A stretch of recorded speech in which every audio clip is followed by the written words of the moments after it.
Dahil sa pagkawala ni Anthony Davis ay inaasahan ng karamihan na hihina talaga ang depensa ng Los Angeles Lakers. Isang rim protector ba naman ang mawala sa kupunan at dagdag mo pa na wala talaga silang solidong sentro?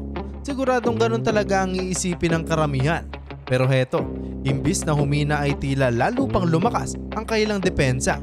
Sa katunayan na sa last 17 games ng Lakers ay sila ang nasa tuktok ng defensive rating sa buong NBA. Ganong katindi ang nangyayari sa Purple and Gold ngayon. Kaya naman sa video na ito ay pag-uusapan natin ang depensa ng Los Angeles Lakers.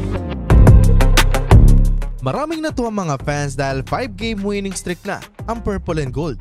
Hindi din kasi biro ang kailang mga nakabangga. Nandiyan ang Dallas Mavericks, Denver Nuggets, Minnesota Timberwolves at ang kanina lang na Los Angeles Clippers. Isa lamang itong patunay na kaya talaga nilang pumalag sa mga playoff contender. Siyang tunay na malinaw na nasa tamang direksyon ng kailang kampanya ngayong season. Sa last 15 games ng kupunan ay nasa ika-8 pwesto ang Lakers sa offensive rating. Ipinapakita lamang dito na kaya nila makipagsabayan sa mga elite team sa scoring. Pero ang kapansin-pansin talaga ngayon ay sila ang number 1 sa defensive rating kabila ng wala naman silang lehitimong sentro. Paano nga ba ito nangyari? Well, malaking bagay talaga sa kailang sistema sila Dorian Finney-Smith at Jaren Vanderbilt. Literal kasi nabantay sarado sa kaila ang pintura at nararamdaman talaga ito ng kailang mga nakakalaban. Pinakita din ni Jared ang kanyang galing sa depensa kontra Clippers. Kahit na ano kasing gawin ni James Harden ay hindi talaga siya makalusot sa ginagawa ni Vanderbilt dahilan kung bakit naagaw pa sa kanya ang bola. Bukod dyan ay kapansin-pansin na maganda talaga ang kailang ginagawa.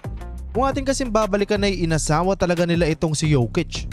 Mapapansin na ayaw siya talagang palapitin sa ilalim ng basket dahil doon talaga siya nakakadali ng puntos. Statistically din kasi mga repa ay mataas talaga ang nagagawang puntos ni Jokic sa mid-range at ilalim. Well, napag-aralan naman ito ni Coach JJ Redick at naging effective naman dahil nalimitahan talaga nila ang opensa ni Jokic. Medyo kakaiba din kasi ang defensive scheme na ginagawa ng Los Angeles Lakers ngayon.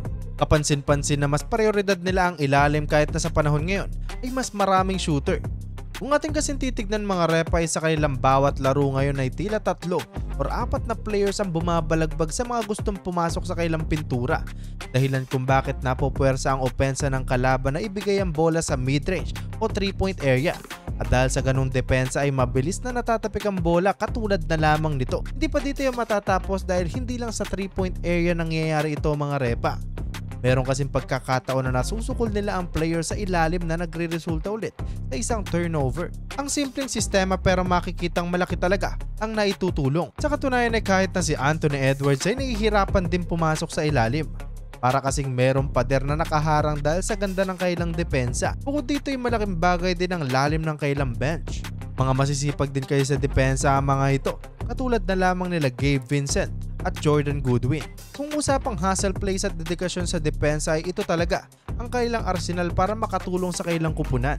Kita nyo naman kahit na si Kawhi Leonard ay hindi din nakaligtas kay Goodwin. Inangasan pa nga si Harden matapos maagaw ang bola at makapuntos. Kaya naman hindi na nakakapagtaka kung bakit lagi siyang pinapasok sa lineup. Alam naman ng karamihan na maraming pagkakataon talaga na hindi mo mababase sa stat sheet kung gaano ka-effective ang isang player. Katulad na lamang ng ginawa ni Hachimura versus Timberwolves. 5 points, 3 rebounds at 2 assists. Hindi ganun ka-explosive kung atin titignan pero ang kanyang presensya sa depensa ay talaga namang hindi mo matatawaran. At makikita mo ito sa plus-minus rating niya na kung saan siya ang may pinakamataas na buong kupunan, plus 21. Sa kabilang banda naman mga repa ay kapansin-pansin na lalong gumanda ang ball movement ng Los Angeles Lakers. Malaking bagay kasi na si Luka Doncic na ang naging facilitator ng kupunan. Mapapansin din na hindi na siya naiilang ngayon. Kita nyo naman kahit na full court ay ipinapasa niya ang bola kay Lebron. Ganun na siya kakomportable. Sa kabila ng maigsing panahon ay nagkakaamuyan agad itong sila LeBron James at Luka Magic ng ganito kalala. Magandang indikasyon nito since sila talaga ang pundasyon ng kupunan. Bukod dyan ay mapapansin na tila MVP mode itong si LBJ matapos siyang bumalik sa kanyang dating role na small forward. Para bang nakikita ulit natin ang galawan niya panahong naglalaro pa siya sa Miami Heat. Kung tutuusin ay malaki din ang epekto ni Doncic sa kanya mga repa dahil kay sa magandang pace na ginagawa ni Luka ay nagko-complement talaga ito kay LeBron James. Hindi naman natin maikakailayon dahil statistically matapos hindi na ma-restrict ang minuto ni Luka ay lalo pang gumanda ang laro ni LBJ.